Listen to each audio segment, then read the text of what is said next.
Good evening, I'm Jose Cardenas. The race for the White House is a close one, and both Republicans and Democrats are appealing to the Hispanic vote. We'll talk to Arizona Republican and Democratic Party representatives about what they are doing to increase Latino voter support in the upcoming election. And hear about a forum focused on challenges and issues facing Latino youth. All this coming up next on Horizonte.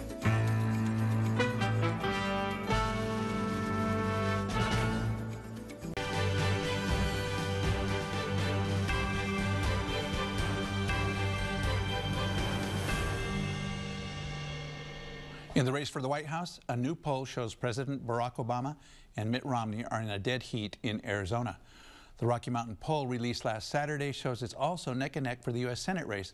And for the first time, Arizona is looking more like a battleground state.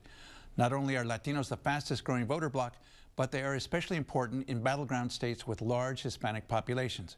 In fact, the only places where Republicans lost elections in 2010 were places with huge Latino numbers. Joining me tonight to talk about what both parties are doing to appeal to Latino voters are Luis Heredia, Executive Director of the Arizona Democratic Party. Also here's Tom Morrissey, Chairman of the Arizona Republican Party. Gentlemen, welcome to Horizonte.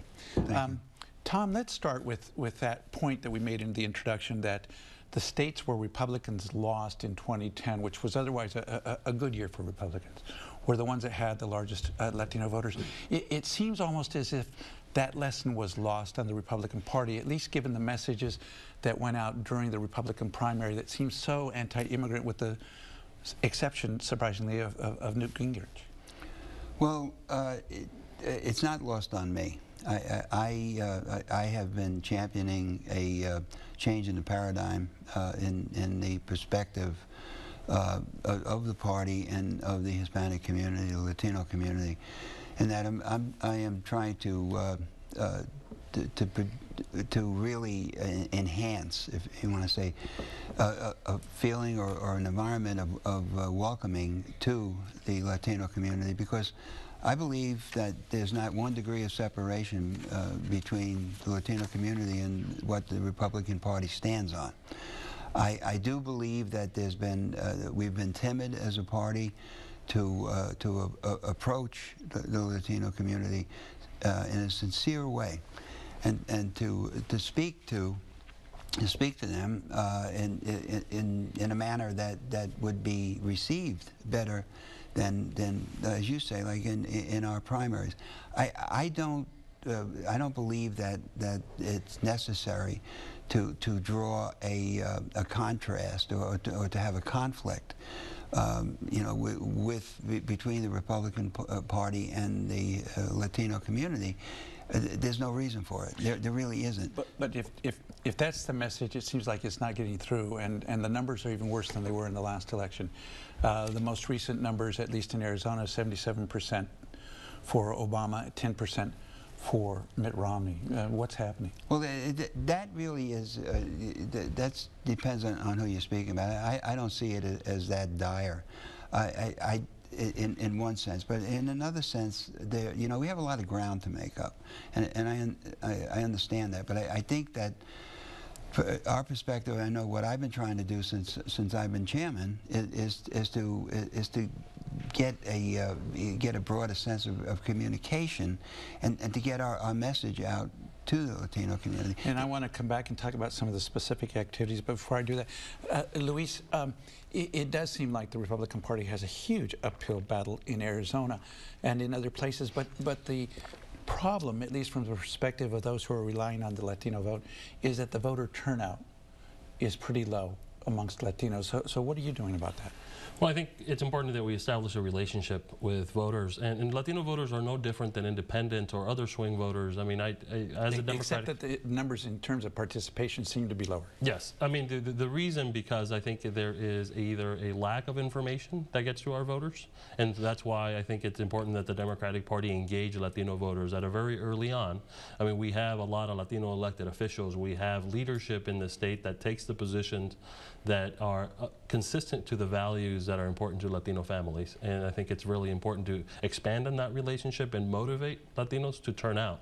Because I think when you even talk about in my own family, and you talk about politics, they want to turn it off because they don't feel that the issues are representing them.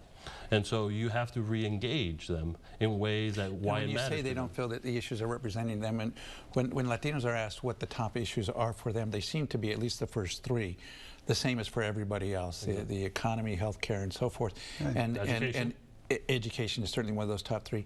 Immigration is fourth at best on the list. Right. So why aren't the issues the same? But there are also intensity of those issues. So Latino families and Latino voters are extremely concerned about the economy, how our policies putting in place that are creating jobs, so they have the security, how we are responding to education as a component to that economic equation.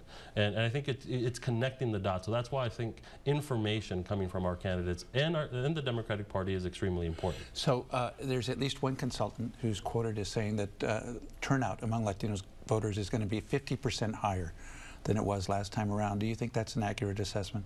I think you have all the ingredients for that to actually happen this year in Arizona. You have a sense of understanding about the electoral process. You saw 2010 with Governor Brewer signing SB 1070.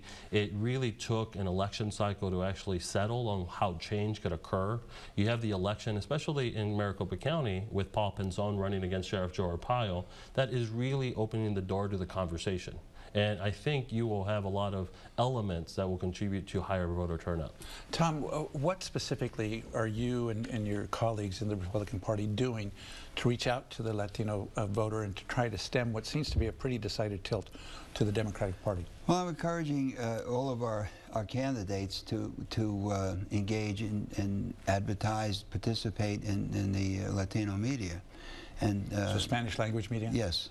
Yes, and I know Jeff Flake has taken the advice, I know for one, and Martha McSally is another who's done it. Not only that, it's you know, it's me going out and speaking to Latino groups, encouraging in the party. Our party, we have a conservative group, and we have a moderate group of Latino Republicans who really have not been getting along as well as they could. So I broker meetings and try to get them at least talking, and that's starting to have some effect. What feedback do you get when you go to these groups in the Latino community to talk to them? Well, at first they look at me like I got 8 heads because, you know, I'm the chairman of the Republican Party. They have never seen a chairman before come out to speak to their group. So I do go and speak to them, and I want them to know that their value, that we value them. I want them to know us. And starting with me, and I mean, I've asked people in our party to gather groups together, and a lot of this happens in Tucson. And do you have a sense for whether you're succeeding or not? Yes, I do have. I think that's based on what? Well, a resonance. You know, people.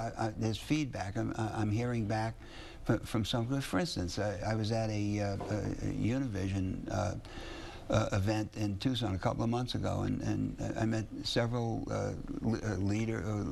several people in the Latino community who are activists, and who are Democrats? No, they're Republicans. Okay. But they told me they didn't feel welcomed in the party, and they embraced the principles of the Republican Party. I said, why not?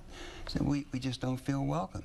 So I told them, I said, my goal is, as chairman, I want my legacy to be that there's an open door, that you understand that you're welcomed in the party and to come in and be part of it. Because as I say, I don't believe there's 1 degree of separation between what the Republican Party stands on and what the Latino community except embraces. Perhaps on the issue of immigration. And some of the pundits think that Mitt Romney did not do himself any favors in the most recent debate when he was asked questions about immigration and used terms that are offensive to many Latinos, referring to undocumented immigrants as illegals.